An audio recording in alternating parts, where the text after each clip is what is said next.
prince and princess, animals that are people, enchanted. Where can they be? Witches on their broomsticks way up high they sail. Over big bad wolves on each hill and dale in a fairy tale. Fly away to magic lands of fantasy. Sail to those enchanted lands across the sea. There's a land that's far away where folks live happy ever after in a fairy tale.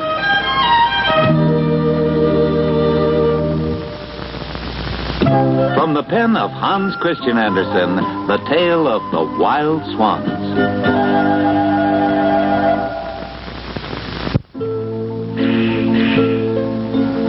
Once upon a time, in a dark forest not far from his castle, a king sat grieving over his wife's death.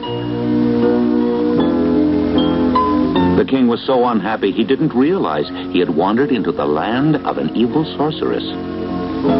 The king looked at the sorceress, but in his sorrow, he saw nothing. Perfect. He still misses his queen. A splendid opportunity for me to gain power. Changing herself into a young princess, the sorceress appeared so beautiful that the king immediately fell in love with her. So much in love, he took her back to the castle and married her that very day. But the sorceress was not at all kind to the king's children. She made an evil plan to get rid of the king's 11 sons and cast a magic spell.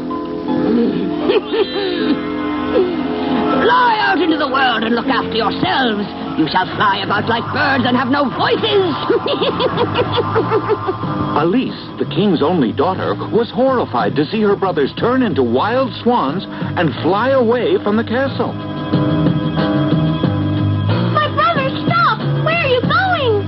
Though she ran quickly, Elise was unable to keep up. Brothers, come back! Come back!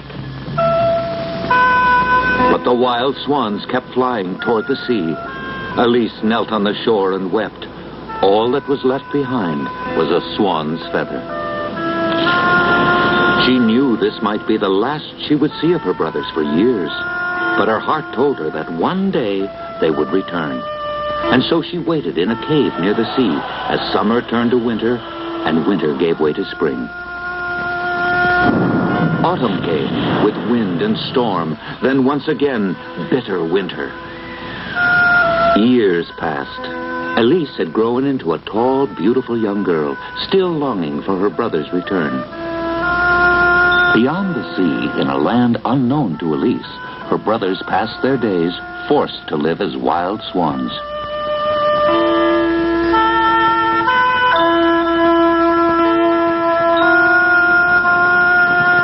One day, when the sun was just about to go down... Is that? It is 11 wild swans! Brothers! Brothers! Brothers! Brothers! As soon as the sun had sunk beneath the water, the swans changed into handsome young princes. They were delighted when they recognized Elise. Laughing and crying, they told her all that had happened and wondered how they could take her back with them. They talked for hours. Then the brothers had a plan. They would weave a net of willow bark and carry Elise back with them. When the sun rose the next morning, the brothers turned into swans again and began their journey back to their land across the sea. Elise knew this was a dangerous journey, for her brothers would fly as swans as long as the sun was above the horizon. But when the sun went down, they would regain their human shapes. So they had to hurry, or be hurled into the depths of the sea forever.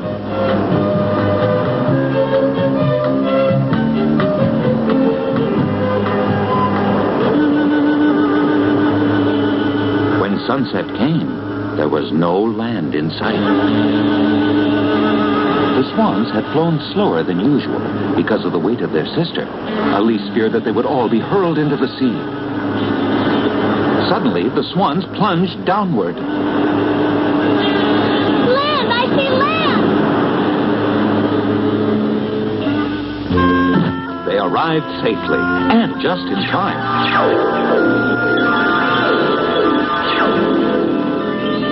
Elise's wish at last had come true. Now, if only she could save her brothers from the evil spell.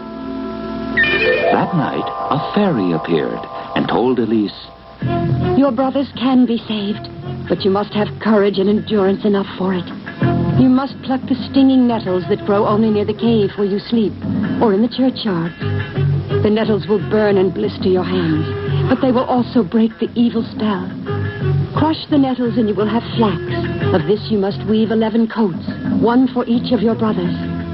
Throw these over the wild swans and the spell is broken. But beware, from the moment you begin work you must not utter a word, or your brothers will die. While Elise worked, a hunting party had arrived, led by the king of the country. He had never seen so lovely a girl. She bowed her head and dared not speak. If you're as good as you are beautiful, I'll put a crown on your head. You shall live with me and have your home in my palace. And so the good king took Elise to make her his queen. The wild swans flew above the cave where Elise had stayed, not knowing she was gone. All Elise could do was weep, for to speak would have meant the death of her brothers. In sorrow, she rode to the king's richest palace. Now, who should be waiting at the palace but the sorceress who had enchanted Elise's brothers? Elise was far too good and innocent for sorcery to have any power over her, so the sorceress tried to whisper evil things about her. Don't be deceived by her beauty and by her silence, Your Majesty. Elise is a witch. Even now she sits in a room weaving coats of nettles. Who but a witch would do that?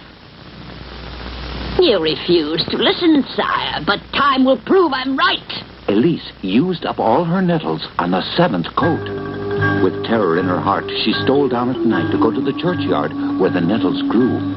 Behind her came the sorceress. She knew where Elise was going. You see, Your Majesty, on her knees amongst the gravestones. Who but a witch would do that, Guards, take her!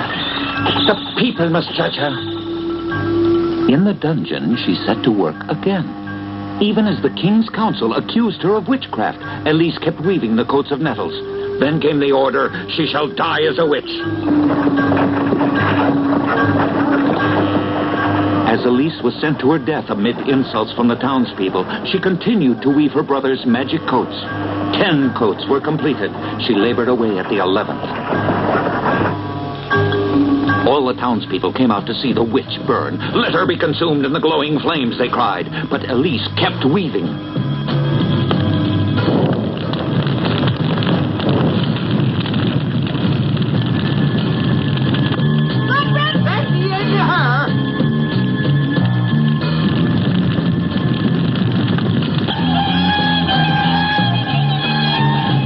The Wild Swans.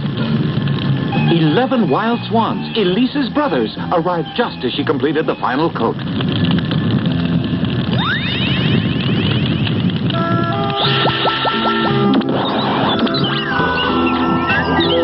The spell was broken. It's a sign. She's innocent. Look! The woodpile! It's sprouting roses! With her brothers out of danger, Elise could break her silence. Now I may speak, I am innocent. With those honest words, the evil sorceress melted. A chorus of birds flocked around Elise and her brothers as they explained all that had happened, and the air was filled with flowers. Joy was in Elise's heart. Surely never had such a happy group returned to the palace to celebrate.